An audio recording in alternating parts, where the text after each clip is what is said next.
فطرے میں پیسہ دینا ہے یا غلہ دینا ہے؟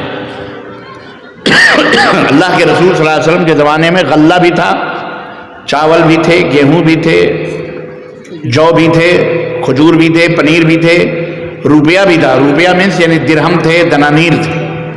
لیکن اللہ کے نبی صلی اللہ علیہ وسلم نے حکم دیا کہ غلہ دو، نماز عید سے پہلے ضرورت مندوں کو غلہ دو، طہرۃ للصائمین و طعمۃ للمساکین، روزے داروں کے لیے، روزے داروں کے روزے کی پاکی ہے اور غریبوں کے لیے، مسکینوں کے لیے اس دن کھانا ہے۔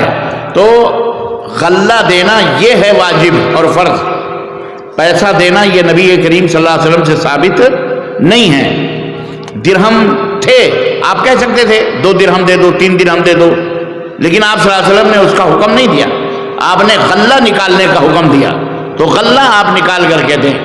البتہ ایک شکل یہ ہوتی ہے کہ کوئی ذمہ دار ہے اور بازار سے اس کے غلے آتے ہیں، جاتا ہے وہ، یا اس کے کفالت میں بہت سارے بیوہ ہیں، یتیم ہیں، مسکین ہیں، یا کوئی انجوز ہے، کوئی ادارہ ہے اور وہ غریبوں اور مسکینوں کی لسٹ اس کے پاس ہوتی ہے، تو آپ اسے 2.5 کلو کے حساب سے، یعنی 2 کلو 47 گرام، 2.5 کلو کے حساب سے آپ اسے پیسے دے دیں اور یہ نصیحت کریں کہ اس پیسے سے آپ کو غلہ نکالنا ہے۔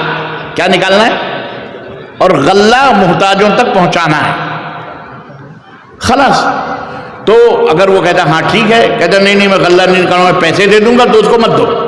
لیکن اگر وہ کہتا ہے کہ ہم غلہ ہی نکالیں گے تو بے شک آپ اس کو دے دو، انشاءاللہ آپ کا صدقہ فطر ادا ہو گیا۔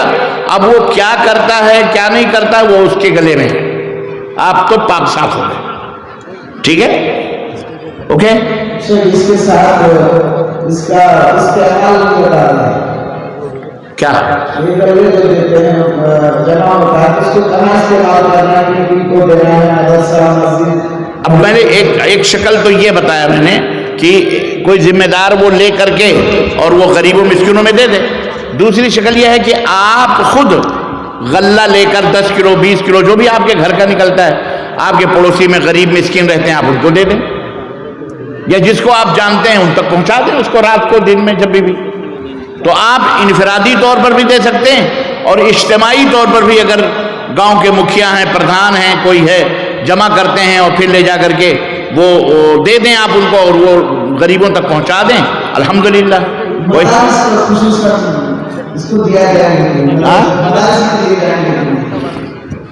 یہ زکوٰۃ وغیرہ کی رقم یہ در حقیقت غریبوں مسکینوں کی ہوتی ہے، اس میں مدارس کا تو میں نہیں سمجھتا ہوں کہ کوئی عمل دخل ہوتا ہے۔ مدارس وغیرہ کا اس میں یہ اس دن غریبوں مسکینوں کے لیے کھانے کے لیے ہے، وہ آپ اس میں دے دیں۔ اور بات ہے، بعض اہل علم نے کہا کہ وہ مدارس جس میں مسکین لوگ طلبہ رہتے ہیں اور ان کے کھانے پینے کا انتظام نہیں رہتا ہے، یا تو اسی صدقہ اور خیرات سے ہوتے ہیں، تو وہ بھی مسکین ہیں، پڑھ رہے ہیں، تو وہ زیادہ محتاج ہیں، تو ان کو بھی آپ دے سکتے ہیں، انشاءاللہ تعالیٰ وہ بھی خیر ہے۔ لیکن اس میں مالدار بھی رہتے ہیں، تو مالداروں کے لیے کھانا جائز نہیں، وہ صرف مسکینوں کے لیے کھانا۔ ایک نوجوان کا سوال ہے کہ میں شادی کرنا چاہتا ہوں لیکن گھر والے شادی کرانے کے لیے تیار نہیں ہیں، تو آپ کی کیا رائے ہے، آپ کیا مشورہ دیں گے؟ لڑکی تو نہیں ہے نا وہ؟ جی وہی مطلب لڑکی ہے کہ لڑکا؟ لڑکا ہے۔ لڑکے کو گھر والوں کی کیا ضرورت ہے؟ یعنی گھر والے کیا ماں باپ کو اگر جب نہیں راضی ہو رہے ہیں تو ایسے ماں باپ کو چاہیے کہ اللہ سے ڈریں کہ بچے کو باغی ہونے پر نہ ابھاریں، ورنہ بچہ باغی ہوگا تو کہیں گے ہمارے بغیر اس نے شادی کر لی۔ اگر وہ جا کے کہیں زنا کر لے تو اس کے ذمہ دار کون ہوں گے؟ ماں باپ ہوں گے۔ تو اس لڑکے کو چاہیے کہ اپنے ماں باپ کو بول دے کہ اگر میں کہیں الٹا سیدھا قدم اٹھا لیا تو یاد رہو ساری ناک خاندان کی کٹے گی، پھر چلانا نہیں، تو میں کسی کو لے کے بھاگ جاؤں گا، تو کل کی کل شادی ہو جائے گی انشاءاللہ۔ اور اگر نہیں کر رہے آپ کر لو نکاح، کسی کو کوئی اپنی بیٹی اگر آپ کو دینا چاہ رہا ہے تو الحمدللہ۔ اور اگر مثلا یہ ہے کہ آپ کہہ رہے ہیں کہ لڑکی کہہ رہی نہیں اپنے اماں ابا کو بلاؤ، تو آپ جاؤ اپنے ان کو لے کر کے کہ ہم شادی کرنا چاہتے ہیں اور ان کی لڑکی ہے، آپ اس طرح سے ہم اجازت دو، اور اجازت دیں تو ٹھیک، نہیں اجازت دیں تو نکاح پڑھوا لو مسجد میں آ کے، مہر کے پیسے چاہے 2000 چاہے 5000 چاہے 500 مولانا کو ہاتھ میں دے کر کے باپ کو دیو مہر کے پیسے اور نکاح کر لو، راضی ہیں تو ہم تم راضی، تو کیا کریں گے قاضی؟ تو میں مشورہ یہ دوں گا کہ آپ جلد سے جلد شادی کریں، آپ ہرگز یہ ماں باپ کا پھنڈا نہیں چلتا، یہ ماں باپ کو چاہیے کہ وہ بھی ڈریں اللہ تعالیٰ سے۔ جی شیخ، اگلا سوال ہے، کیا تراویح کے بدلے اجرت لینا جائز ہے؟ تراویح کے بدلے نہیں، وہ جو اپنا وقت دے رہا ہے اس وقت کی اجرت، وقت کی قیمت ہوتی ہے۔ قرآن کی کوئی قیمت مائی کا لال نہیں ادا کرتا ہے، یا ہم بیٹھ کر کے آپ کے سامنے 2 گھنٹے 4 گھنٹے یا علماء بیٹھ کر کے جو درس و تدریس دیتے ہیں، اس کا کوئی بدلہ نہیں دے سکتا، اس کا کوئی معاوضہ اللہ کے سوا نہیں دے سکتا، ہرگز نہیں۔ جو وقت صرف ہوتا، وقت، اس وقت کی جو قیمت ہے کہ اتنے بجے سے لے کے اتنے بجے تک اگر آپ کہیں کوئی محنت کرتے تو آپ کو اتنا پیسہ مل جاتا، تو اس وقت کے بدلے میں آپ نے دین کو پھیلایا یا آپ نے قرآن سنایا یا تراویح پڑھائی، تو آپ اس کو بطور ہدیہ بطور گفٹ آپ اس کو دیں، یہ اس کا حق بنتا ہے بیچارے کا، محنت کرتا ہے، وہ جد و جہد کرتا ہے، وہ آپ کی نمازوں کا امین ہے، وہ آپ کے بچوں کا مربی ہے، وہ آپ کو قرآن سیکھ، اس کا حق، ورنہ اس دعوت و تبلیغ کا معاوضہ کوئی دنیا میں مائی کلال، کوئی سیٹھ یا کوئی ٹاٹا برلا بھی نہیں دے سکتا، اس کا کوئی بدلہ نہیں سوائے اللہ کا۔ ہاں، اس کے وقت کی جو قیمت ہے، وقت کی قیمت ہوتی ہے۔ آج کل زمانے میں یا تو پیسہ پھینکو اور یا تو ٹائم پاس پھینکو۔ اگر آپ کو ٹائم زیادہ ہے، وقت کی قیمت کی میں مثال دوں آپ کو نا، اگر آپ کو دلی جانا ہے تو یہاں سے ٹرین پکڑیے، کتنا گھنٹہ لگے گا؟ کم از کم 24 گھنٹے لگیں گے، 36 گھنٹے، اور اگر فلائٹ سے جانا ہے تو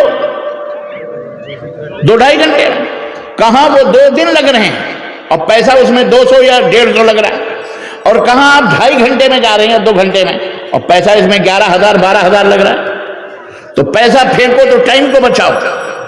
یہ کیوں ہے؟ آخر فاصلہ وہی طے ہو رہا ہے سب کچھ، جو ٹرین بھی آپ کو دلی پہنچا رہی ہے، فلائٹ بھی دلی پہنچا رہی ہے، لیکن پیسے کیوں فرق کیوں ہے؟ بولو کیوں فرق ہے؟ ہاں، وقت کی قیمت ہے۔ تو آپ جو تراویح کے بدلے میں جو کچھ بھی، تراویح کا بدلہ نہیں ہے، اس حافظ قرآن کی محنت اور اس کا جو ٹائم وقت ہے، اس وقت کی قیمت آپ دے رہے ہو، اور بالکل یہ حلال ہے اور جائز ہے، اور یہ صحابہ سے بھی ثابت ہے۔ حضرت عمر بن خطاب رضی اللہ تعالیٰ عنہ نے، جو فوجی بارڈروں پہ رہتے تھے، یہ جو فوج تھی، انہوں نے اماموں کے، مدرسین کے، مؤذنین کے سب کی تنخواہیں بیت المال سے مقرر کی۔ تو یہ اسلام کے اندر جائز حلال، اسلام اتنا تنگ نہیں ہے۔ اب بعض لوگ ڈراتے ہیں قرآن کی قیمت لے رہا ہے، قرآن کی قیمت اور اجرت کوئی مائی کا لال نہیں دے سکتا، ہم جو وقت لگ رہا ہے اس کی قیمت ہے۔ جزاک اللہ، آپ نے تشفی بخش جواب دیا۔ ایک یہ لاسٹ سوال ہوگا، انشاءاللہ اس کے بعد کیا ہے، سوالات کا سلسلہ ختم ہو جائے گا۔ اگر کسی کے والدین فوت ہو چکے ہوں یا قریبی رشتہ دار، تو ان تک پہنچنے والا سب سے بہترین عمل کیا ہو سکتا ہے؟ دعا ہے، دعا کریں آپ ان کے لیے، یہ سب سے بہترین عمل ہے۔ دعا کریں، اللہ کے رسول صلی اللہ علیہ وسلم نے فرمایا کہ او ولد صالح یدعو لہ، ماں باپ نیک اولاد چھوڑ کے جائیں، وہ ان کے لیے دعا کریں تو ان کا پہنچے گا وہ ثواب۔ صدقہ اور خیرات اگر زندگی میں اس نے نہیں کیا ہے، بعض علماء کہتے ہیں پہنچ جاتا ہے، لیکن بہت سارے علماء کہتے ہیں زندگی بھر تو وہ سینے سے ساری دولت لگا کے مر گیا، مانگنے والوں نے مانگا، مسجد بنانے میں دے دو، مدرسہ بنانے میں دے دو، کنواں کھلوا دو، نہیں میرا مال میرا مال میرا۔ اب مرنے کے بعد اولاد اگر اس کی طرف سے صدقہ کر رہی ہے وہ فضول ہے، کیا فائدہ؟ جو اپنے ہاتھ سے نہ دیا تو آپ زبردستی اب کیا کریں گے اس کو؟ اسی لیے کہا گیا ہے کہ خرچ کرو، اپنے ہاتھ سے خرچ کرو، تو اپنے ہاتھ سے مال جو خرچ کر دیں گے وہ آپ کا بچا رہے گا، وہی والآخرۃ خیر وابقیٰ، جو مال یہاں خرچ کرو آخرت میں خیر رہے گا، باقی رہے گا، سمجھ رہے ہیں؟ اور جو دوسرا خرچ کرے آپ کے مرنے کے بعد، آپ کی اولاد لٹائے سونا، تو کیا فائدہ؟ آپ کو کیا ملے گا؟ اولاد کو ملے گا۔ جی